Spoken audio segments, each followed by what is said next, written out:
Keskkonnaagentuuri metsaosakonna juhtivspetsialist, kes kõneisikuna teab Eestis SMI metoodikast vaadet kõige rohkem.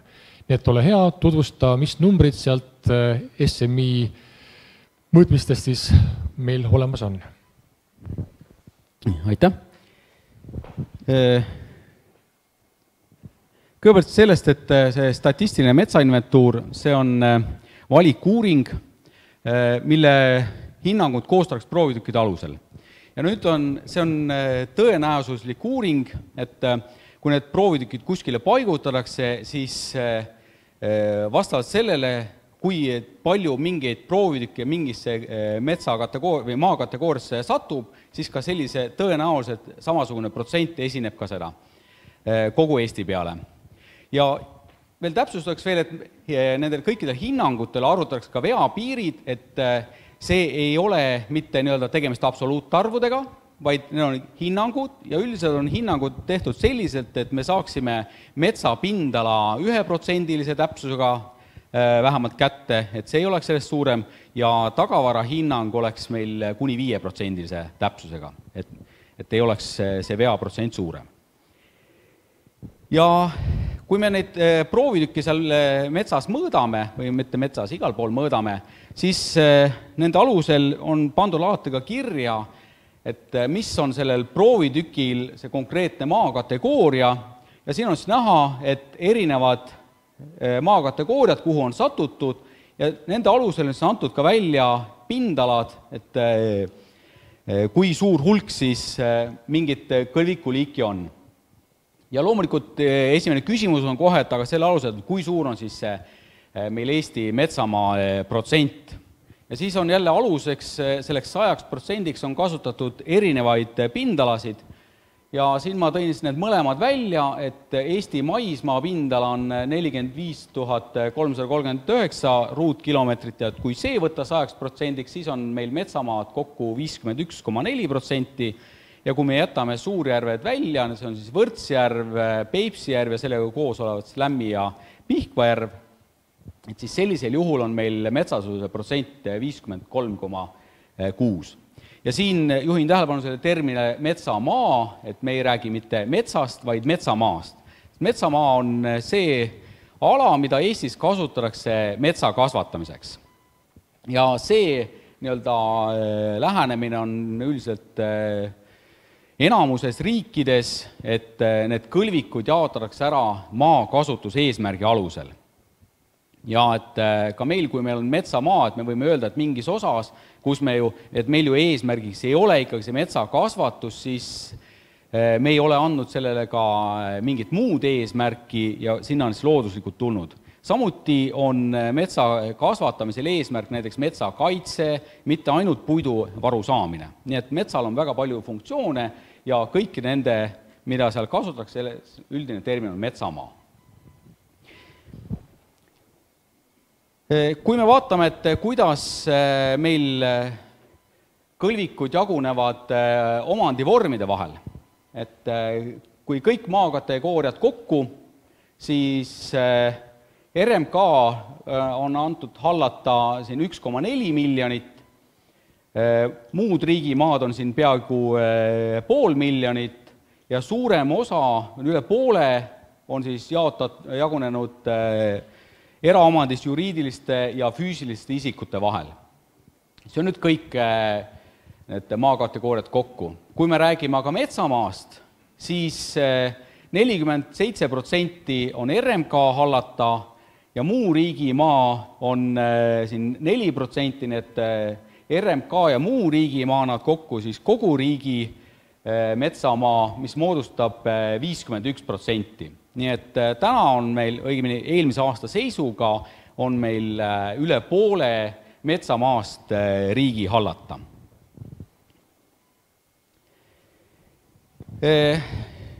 Nüüd, miks just me eraldi nimetame seda metsamaad, on see, et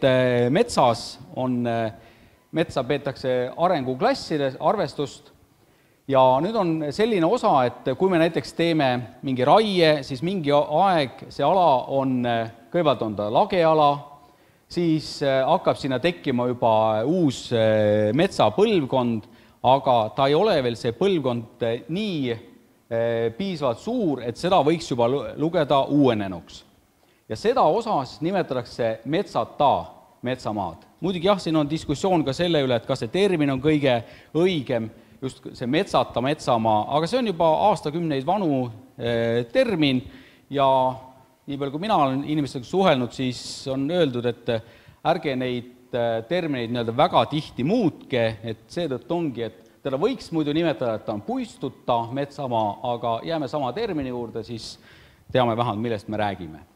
Ja nüüd, kui see mets on juba piisavalt, puud on seal piisavalt suured, et seda saaks lugeda uuenenuks, siis see kuulub juba puistute alla. Ja seetõttu ka seal aastaraamatus mets, kui on antud välja tabelit, see on oluline jälgida, kas seal tabelite pealkirjas on öeldud, et kas see käib metsamaa kohta või käib see puistute kohta.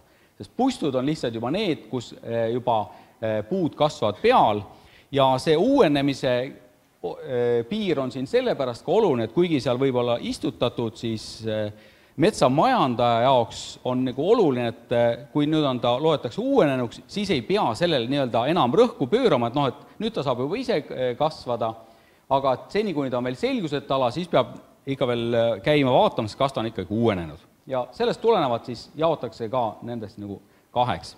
Et metsandustöötajad tunnevad selle üle muret ikkagi, et nende nii-öelda lageraie järgsed alad saaksid ikkagi uuenenuks, et päris nii-öelda niisama ei lase seista.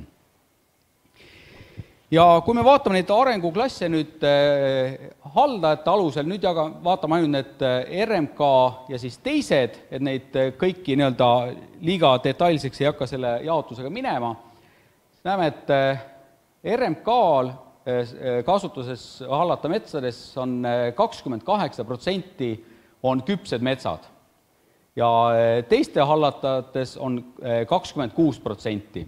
Et kõige enam on keskealisi metsi, sellel on ka nii-öelda see vanuseline jagunemine kõige pikem, aga et ikkagi üle veerandi metsadest on meil täna küpsed metsad, need on siis see osa metsast, mida võiks juba täna kohe raiuda, aga metsanduses ikkagi vaadatakse sellise pika perspektiiviga, 10-20 perspektiiviga, et seda metsa jaguks, et me ei võta kõike täna maha ja siis järgmised 20 aastat vaatame niisama ringi. Nüüd see metsamaa, see on nüüd siis metsamaa, pindala enamuspuuliigi järgi. Siin on enamuspuuliigiks on meil mänd ja sellele suht lähedal on kask 2%-lise erinevusega ja kolmandal kohal on meil kuusk, mida on pindalaselt 19%. Ja kokku see on metsamaad meil 2,33 miljonit hektarit. Kui me vaatame ainult puistusid, siis puistute pindala kokku on 2,15 miljonit hektarit, et ülejäänud on laged ja selguseta alad, siis siin on männikute osakaal on 32% ja kasel on see 30%. Kuusel on sama 17%. Ja need on kolm enam esinevad ja okaspuud moodustavad meil kokku 49,6%, ehk siis pooled on meil okaspuud.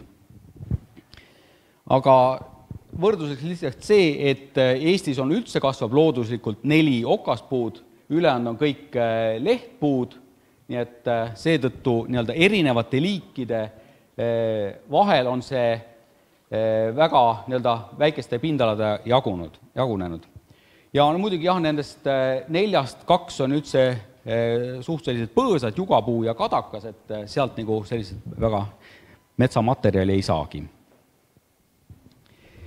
Ja kui me vaatame puistute tagavara, siis siin on männi osakaal suurem, on 36%, kasel on see nüüd väiksem, sest lihtsalt kasel on 1 hektari kohta tunduvalt vähem, kui on männil, ja samuti on tal vähem, kui on kuusel, et siin on juba kuuse osakaal on 20%, kui pindalaliselt oli 17%, siis tagavaraselt on seda juba 20%. Ja kui võtta Tagavaraselt siis moodustavad okaspuud 55,6%, et pindalaselt nad olid peaaegu 50%. Ja meie puistute tagavara kokku on 486 miljonit tihumeetrit. Meie metsad ei ole puhtpuistud, kuigi me räägime kogu aeg, et männikud, kuusikud, kaasikud, siis tegelikult nendes puistutes on ka teised puuliigid sees. Ja siin nüüd väike selline võrdlustabel, et näiteks meie männikutest 71,5% on männid. Et teistel puuliikidel, näiteks kuusikutes on kuuske 66,7%, kaasikutes on kaske 58,8% ja üldiselt valdavalt on see 66-65 kandis, ehk siis 2/3 sellest puistust on sama puuliigiga, mis on selle enamuspuuliigi nimetus. Ja enam esinevad kaaspuuliigid siin männikutel on enamasti kuusk on kaaspuuliigiks, kuusikul on kask, kaasikul on kuusk, haavikul on ka kuusk ja ülejäänud teistel on kaskon. Nii et enam esinevateks kaaspuuliikideks on meil kuusk ja kask.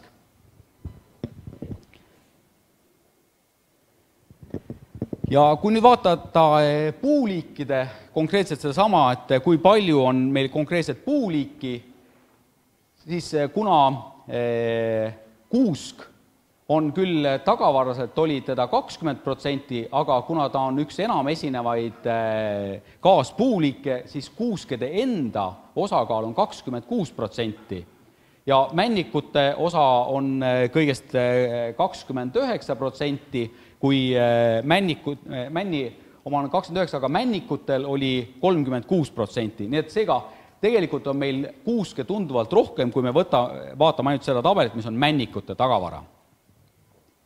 Ja siin on nüüd okaspuud moodustavad kahe peale kokku 54,8% tagavarast. Meie mets on jaotatud ära ka kaitsealusel, et on osa, mida meil kasutatakse, mille peamiseks eesmärgiks on metsa majandamine ja sealt ka selle puidu saamine ja tulu saamine. Et metsast ei ole mitte ainult eesmärk saada tulu, vaid sealt on peamine eesmärk on ikkagi saada mingit materjali, mida me tarbime, et kas või sellist puitlauda saada, võlts küll, aga las ta olla. Ja siis on üks osa metsadest, millel on mingi kaitsefunktsioon. Näiteks tee ääres, kuskil vee ääres on selleks, et seal midagi kaitsta, et metsa ennast ei kaitsta, vaid kaitstakse mingit muud objekti selle metsa abil.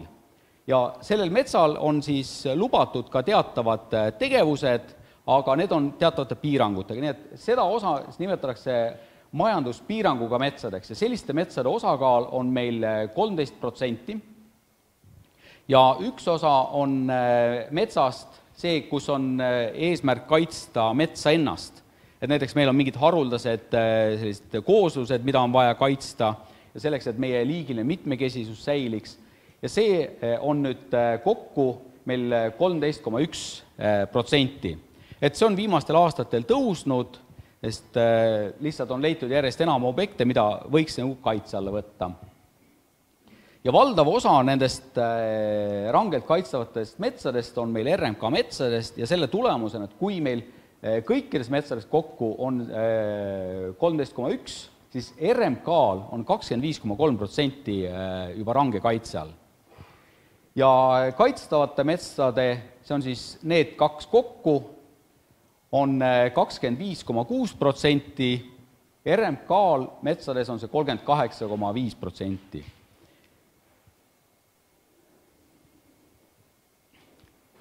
Ja nüüd vahepeal natukene majandatavast metsadest. Ja nüüd on majandatavate metsade all, loetakse siis need kaks kokku. Lihtsalt see, et siin on küll teatavad piirangud, aga kui me vaatame pikemaajaliselt, siis on tegelikult võimalik ikkagi need majandustegevused seal ära teha, nii et seetõttu neid loetakse ikkagi majandatavateks metsadeks. Ja nüüd siis nendest metsadest, mis on majandatavad metsad. Meie majandatavates metsades küpsete metsade osakaal on 25%, RMK-l on see 23,9%, teistel haldajatel on see 25,9%. Ja see põhiline erinevus 2% võrra, mis on siin erinevus, tuleb nüüd sellest, et RMK-l on lihtsalt väga palju võetud range kaitse alla ja need RMK metsad, mis on need küpsed metsad, ei ole lihtsalt majandatavad metsad. Sest kui võtta RMK kõikide metsade hulgas, siis 28% on nendest küpsed metsad. Nii et see range kaitsega metsad, need on ka meil vanemad metsad. Ja teistel samal ajal on see 26,3, sest seal teistel haldajatel on see range kaitsega metsade osakaal väiksem. Ja valmivad metsad on siis sellised, mis saavad järgmise 10 aasta jooksul küpseks, nii et seega, kui me vaatame 20 aasta perspektiivi, siis meie küpsete metsade osakaal on siin isegi 37%. Aga praegusel hetkel on neid 25%.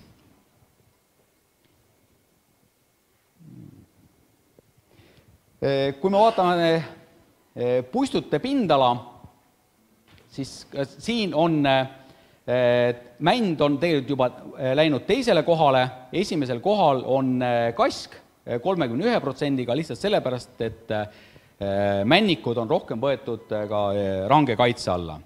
Männikute puhul on lihtsalt see, et ta on väga tolerantne ja ta võib väga igal pool kasvada ja seetõttu ta satub ka rohkem range kaitsega aladele.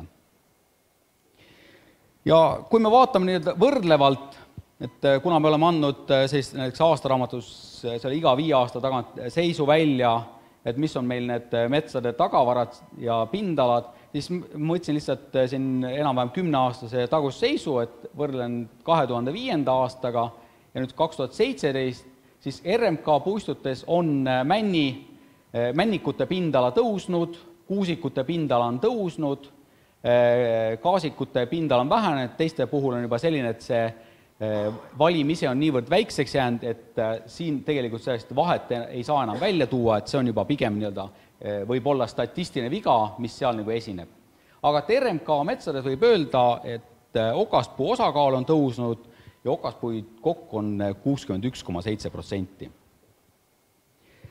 Kui vaatame teiste haldajate poolt, siis okaspuud on siin pigem see pindala on langenud, lehtpuu osakaal on siin tõusnud ja okaspuu osakaal erametsas on 37,8%. See on üks põhiline on hall lepp, mis on tulnud siis sellest, et RMK alad on need vanemad metsaalad, aga erametsadesse on tulnud põllu peale väga palju halli leppa ja selle tõttu on see hall-lepikute osakaal ka erametsas suurem.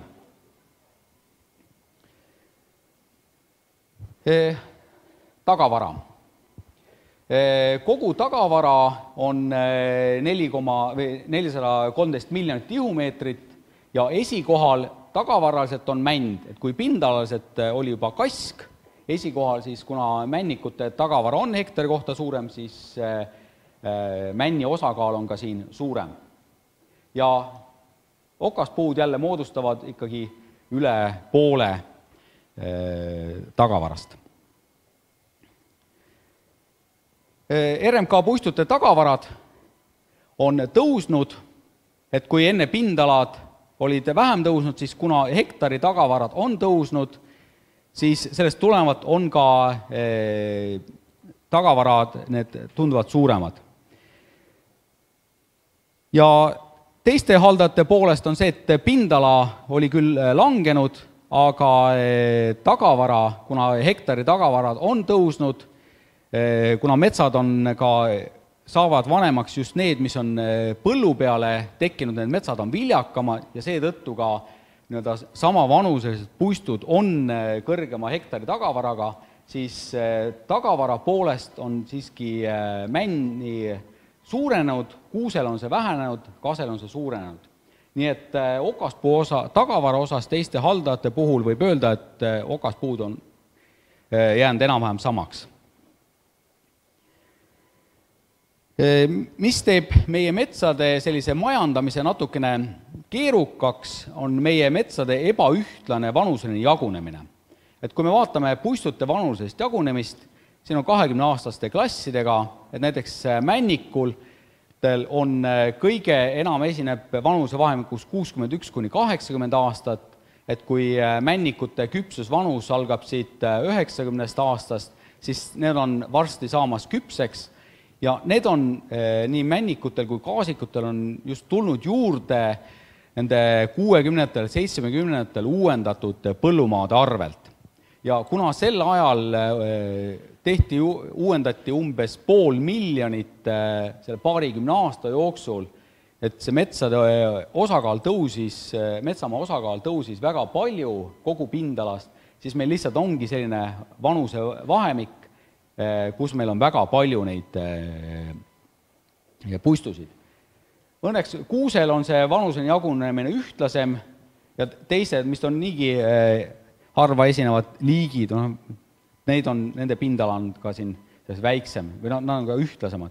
Ja siis hall-lepikud, mis on lihtsalt küpsusvanus, ongi seal 30 aasta peal, selle loomulikult peabki langema, sest lihtsalt üle 60 aastaseid hall-lepikuid Eestist väga ei leia. Keskmine vanus, see on muutunud, natukene kõikunud siia-sinna nende 12 aastaga, aga siin on nüüd mitu erinevat põhjust, miks on see muutunud. Üks on see, et kui me räägime majandatavatest metsadest, siis lihtsalt majandatavad metsad on võetud kaitse alla ja kaitse alla on võetud just vanemad metsad, et see mets ise on alles, aga see vanem mets ei kuulu enam majandatavate metsade hulka ja sellest tulenevalt, kui me jätame valimist välja vanemad metsad, siis keskmine vanus peabki olema noorem. Nii et see natukene see vanusene kõikumine on toimunud ka selle arvelt. Et kuigi jah, et siin ühes tulbas on rohkem neid metsi arvestuses, siis teises tulbas on neid lihtsalt vähem ja ta on viidud range kaitsega aladele.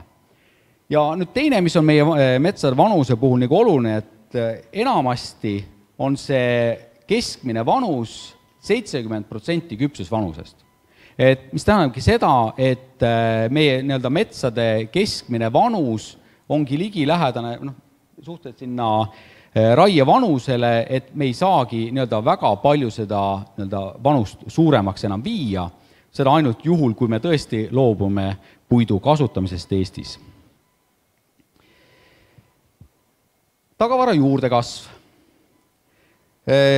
Juurdekasv on nüüd üks selline uuem asi, mida siin viimase paari aasta jooksul on SMI-s arvutatud teistmoodi kui varem ja see on nüüd sellepärast, et meil on tekkinud nendel alalistel proovitükkidel, kus me käime, mõõdame samu puid uuesti, me mõõdame neid korduvalt ja nüüd me saame tegelikult ajaliselt ka öelda, et kui palju reaalselt on seal kasvanud juurde.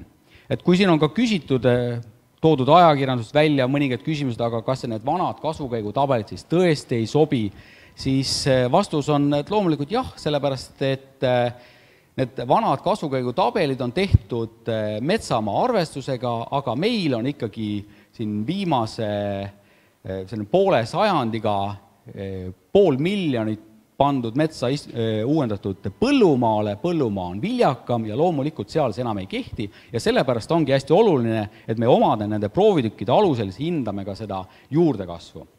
Ja kui me vaatame nüüd nendes majandatavates metsades, siis majandatavates metsades meie juurdekasv on 14 miljonit tihumeetrit hetkel aastas. Ja see on nüüd kogu see juurdekasv, et kui me võtame kõik puud, mis on aasta jooksul suuremaks kasvanud.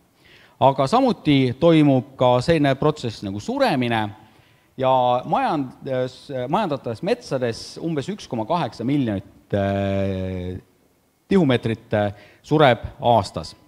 Muidugi suremuse hindamine on natukene keerulisem ja sellepärast me saame ka nii-öelda selle juurdekasvu kohta öelda natukene täpsemalt. Suremise see puhul on lihtsalt see, et see protsess ei ole metsas nii ühtlane, ta toimub lainetena ja seetõttu, kui me ka proovitükil näiteks 2 mõõtmise vahel meil võib sattuda lihtsalt selline periood, kus suremust praktiliselt ei olnud ja järgmine 5 aastat periood on selline, kus suremus on suurem, et seetõttu see nii-öelda selle suremuse kohta nii-öelda erinevate aastate vahelisi kõikumisi on ka raskem välja tuua, aga me teame enam-vähem seda hinnangut, et kui palju meil siin aastas ka siis see suremine toimub. Ja üks küsimus on, mis on tekkinud, et kuidas on nüüd võimalik, et meil on hinnang, et mingi periood on juurdekasv olnud suhteliselt selline ühtlane ja siis äkki on hakanud tõusma. Ja vastus on väga lihtne, meil oli periood, et kui meil 90-ndatel põllumajandustegevus vähenes, põllud hakkasid metsastuma ja sellega meil metsamaa pindala tõusis ja nüüd 2000-ndatel siin teisel poolel, kus hakati jälle nii-öelda igast toetuste ajendil neid jälle raadama, siis meie metsamaa pindala natukene vähenes, aga just nimelt selle metsamaa pindala vähenemise arvel on see, et see on püsinud nii-öelda ühtlane. Sest siis, kui metsamaa pindala hakkas jälle tõusma, siis on ka juurdekasv koos sellega tõusnud. Nii et valdavalt on see juurdekasv tõus mõjutanud meie metsamaa pindala tõusust. Ja kui on nüüd küsimus, et aga mille arvelt see siis tõuseb, see meie metsamaa pindala, siis kuna meil on vaja siin igasugu aruandluse jaoks täpselt ka teada, et igal proovitükil, et kas seal on mingi teine kõlvikuliik varem olnud, mingi teine maakategooria, siis meil pannakse kirja, et mis ta 5 aasta jooksul kas on muutunud või mitte. Ja selle järgi saame öelda, et valdav osa sellest tõusust on looduslike rohumaade arvelt, kus seal kõigepealt kasvab rohtaimestik, siis hakkavad juba seal põõsad olema puud ja ühel hetkel need puud kasvavad nii suureks, et seda saab juba nimetada metsamaaks. Ja just nende looduslike rohumaade arvelt, see on nagu peamine osa, millest on tõusnud meil siis see metsamaa pindala. Ja meie metsades ka raiutakse, enam esinev on meil uuendusraie, väiksemas mahus tehakse meil hooldusraieid ja siis ka siin on igasugused muud sellised raied, mida siis meil metsades ka tehakse. Ja SMI-s antakse välja raiehinnang aasta varema kohta, lihtsalt sellepärast, et meil ei ole võimalik täpselt sama aasta kohta lihtsalt anda, et vastasel korral tekib meil süstemaatiline viga. Et kui ikkagi juba 1. maiga minnakse välja, siis võib juhtuda, et selle samal proovitükil tehakse aasta jooksul kunagi hiljem see raie. Nii et sellest tulenevalt on see, et kõik raied, mis on tehtud selle eelmise aasta jooksul 1. mai, õigemini 30. aprilliks, et need lähevad arvesse ja sellest tulenevalt on ka see, et me anname hinnangu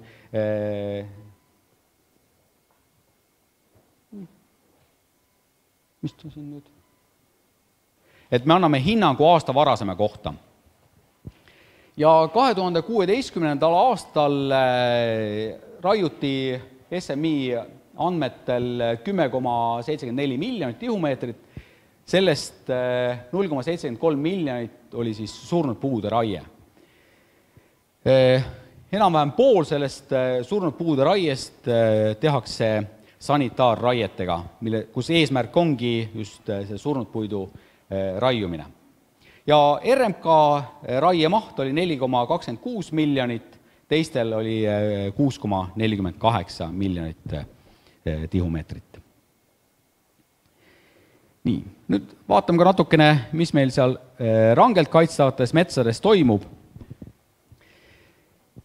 Kui vaatame siin, et siin on juba küpsete metsade osakaal on meil 41%.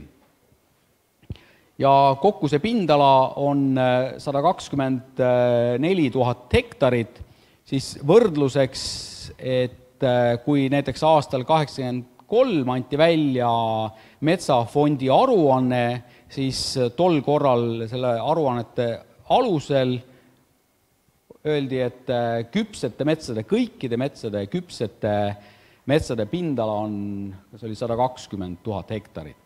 Et võib ju selle üle diskuteerida, et kui täpsed need andmed olid, aga enam-vähem suurusjärk on selline, et meil on täna range kaitsega aladel küpsete metsade pindala enam-vähem sama, mis oli siin 80. esimeses pooles oli kõikides metsades kokku.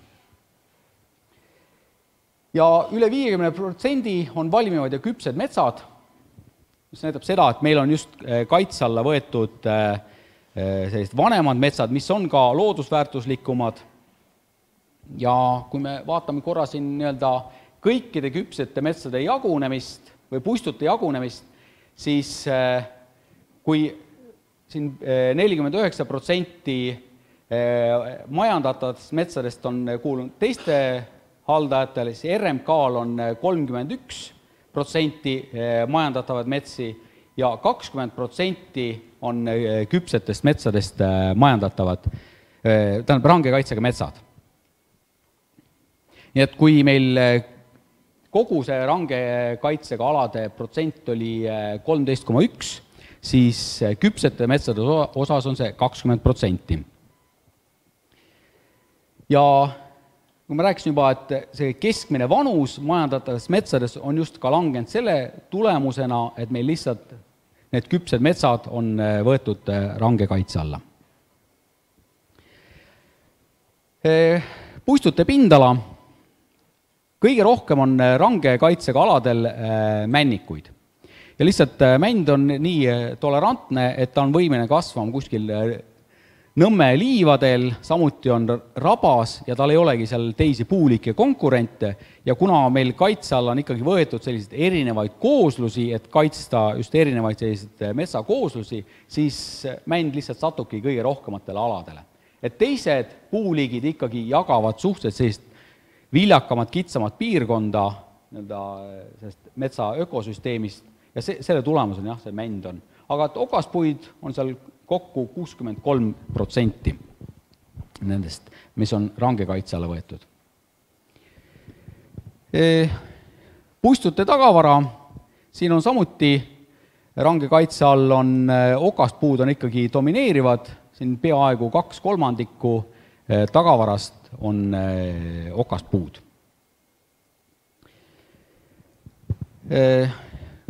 Surnud seisev puit. Siin hektari kohta ja see on toodud välja nii majanduspiiranguga kui ka rangelt kaitstavad, ehk siis siin on ülevaade kõikide metsade puhul. Ja siin on kõige rohkem on surnud puitu küpsetes metsades hektari kohta ja rangelt kaitstavatel on see kõige suurem.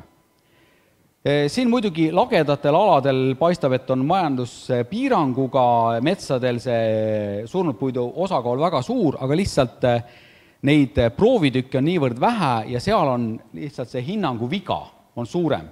Et meil lihtsalt see lagedate alade hulk kogu metsamaa pindalast moodustas seal oli 2% umbes, siis lihtsalt sinna satub vähe proovitükki ja kui nüüd sattus üks selline proovitükk, kus lihtsalt tagavar oligi, see maht oligi kõrgem, siis lihtsalt see andis. Nii et selle puhul on pigem tegemist suure statistilise veaga, teiste puhul on need ikkagi reaalsed numbrid. Ja mis nüüd selle suremisega on see, et jälle, et kuna seda suremist on natukene raske hinnata täpsemalt aastate lõikes, siis, aga seda on meil võimalik olnud teha ja analüüsida, et keskmiselt püsivad meie surnud puud, kui meie puu sureb, siis ta püsib keskmiselt 7 aastat püsti. Muidugi sellised jämedamad puud, millel on kui ta hakkab mädanema, siis ta ei kuku nii kiiresti, peenemad kukuvad kiiremini, aga mahuliselt keskmiselt 7 aastat ja umbes siin 2,2 miljonit tihumeetrit sureb kõikide metsade peale kokku aastas ja selle tulemusena, et kui meil iga aastal 2,2 miljonit sureb, 7 aastat umbes seal püsib, siis selle tulemus ongi, et kuskil 15-16 miljonit on seda püsti seisvat surnud puitu meil metsas. Ja see on nagu protsess, mida meil ei anna ka väga suurendada, aga mida meil muidugi on nagu võimalik, on lamapuitu, sest siin on juba küsimus pigem lamapuidu koristamise kiirus, kui palju just seda ka raietega seda lamapuitu välja viiakse. Ja siin on ka jälle need hektari kohta, kui palju on jälle küpsetes valmimates metsades on rohkem, siin lagedatel ja selguseta aladel on natukene vähem ja kõige vähem esineb seda latimetsades ja siin on pigem see, et nendes valmimates ja küpsetes metsades, mis on maha kukkunud ka pärast raiet, muidugi jah, siin rangekaitsega aladel seda raiet väga ei teki, aga see on, pigem on need alad, mis on võetud range kaitse alla, kus on mingi suurem ala võetud, aga kus on varem tehtud mingid raied, siis seal lihtsalt on see materjaliga püsin, aga pigem on see, et selles küpses metsas, mis on maha kukkunud, see on jäetud ka raielangile maha ja ta on jõudnud siin kõduneda ja latimets on seene, kus on see juba jõudnud ka pigem need juba ka ära kõduneda. Ja sellest tulenevalt on ka see latimetsas natukene see hulk väiksem. Ja nüüd surnud puit üldse kokku, et kõrvuti nii seisev surnud puit kui lamapuit, et kõige enam on ikkagi lamapuitu meil kuusikutes, kuna kuusikud on sellised natukene hellemad igasugust kahjustuste osas ja teisel kohal on siin kask, mis on oma mahu poolest just, kui ka võrrelda seda seisvat ja lamapuitu. Mändidel on, kus männid püsivad ka natukene pikemalt püsti, siis lihtsalt see lamapuidu hulk on sellel ka väiksem. Ja kokkuvõtteks siis korra numbrid veel üle, et meie metsamaa pindala on 2,33 miljonit hektarit, puistute pindala on 2,16 miljonit, puistute tagavara on 486 miljonit tihumeetrit, tagavara juurdekasv on 16,1, majandatud metsades on see umbes 14 miljonit ja rangelt kaitstavaid metsi on meil 13,1 ja 2016. aasta raiemaht siis 10,7 miljonit tihumeetrit.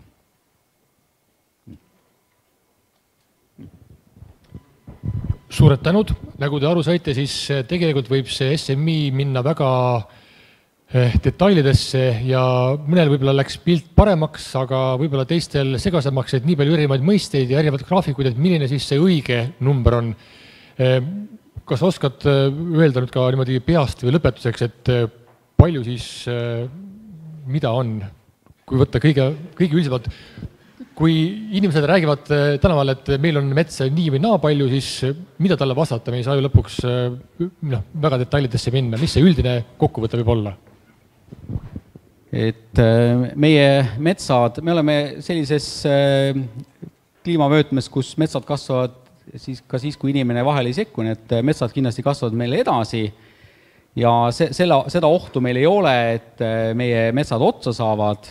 Täna meil metsapindala suureneb, sellepärast, et maal ei toimu nii palju enam põllumajandust ja põhimõtteliselt on numbreid ei ole mõtet nii väga meelde jätta, sest järgmisel aastal on uued numbrid. Lihtsalt järgmisel aastal on uus metsatagavara. Nii, Tõnu Kloopuu, Tallinna Ülikool ja muuhulgas metsaomanikke. Nii, mul tekkis terve rida küsimusi ja alustaksin lihtsamast. Kas on kuskil välja arvestatud ka raiutavate metsade keskmine vanus, ütleme siis just lageraie tasemel? No me saame selle teha, me ei ole selle eraldi teinud. Seda ei ole tehtud, jah? Jah, see on lihtsalt see, et lageraiet saab teha alates sellest, kui on mets saanud raie küpseks või on siis saavutanud selle küpsusdiameetri, nii et see on nagu miinimum. Nii, siis veel, kas teile inventuuri käigus on juba hakkab selguma, kui palju selline mõjutab intensiivne hooldusraie, nagu praegu riigimetsas tehakse, lõplikus ja lageraie mahtu? See ei mõjuta, sest see on juba mitukümmend aastat tagasi teadustööga selgeks tehtud, et kogu summaarne tagavara aastate jooksul ei muutu, vaid küsimus on selles, et kas nii-öelda vahepealsetel perioodidel, kas see harvendusraiete vaheline periood on pikem või lühem. Et kui me ühe harvendusraiega raiume vähem välja, siis me teeme lihtsalt tihedamini, aga lõpptagavarasid see tegelikult ei mõjuta. No kui nüüd vaadata seda, võrrelda nüüd hektarilt riigimetsas raiutatud puidu hulka, siis eelmises inventuuride nende põhjal juba hakkab see keskmine langema. Selline keskmine riigimetsas hektarilt raiutava puidu hulk. Lageraietes? Jah. Seal on nagu mitu põhjust. Üks põhjus on see, et eks see sõltub sellest, et millised on parasti need, näiteks meil on erinevate boniteetega puistutes, kehvemas boniteedis ongi hektari tagavara väiksem. Teine asi on see, et kui palju jäetakse metsa seemnepuid. See on see osa, mis jääb alles. Ja see on ka üks põhjus, miks lageraiete keskmine hektari tagavara ei lähe näiteks kokku küpsete metsade hektari tagavaraga. Et lihtsalt jäetakse rohkem säilikpuid, jäetakse seemnepuid. Nii, ja mõtleks veel... Ma väga vabandan, et me jõuaksime ka viimase ettekande ära kuulata ette antud 1,5 tunni piiridesse, siis mul on ettepanek, jätkame küsimustega pärast viimase ettekande lõppu. Suured tänud hetkel.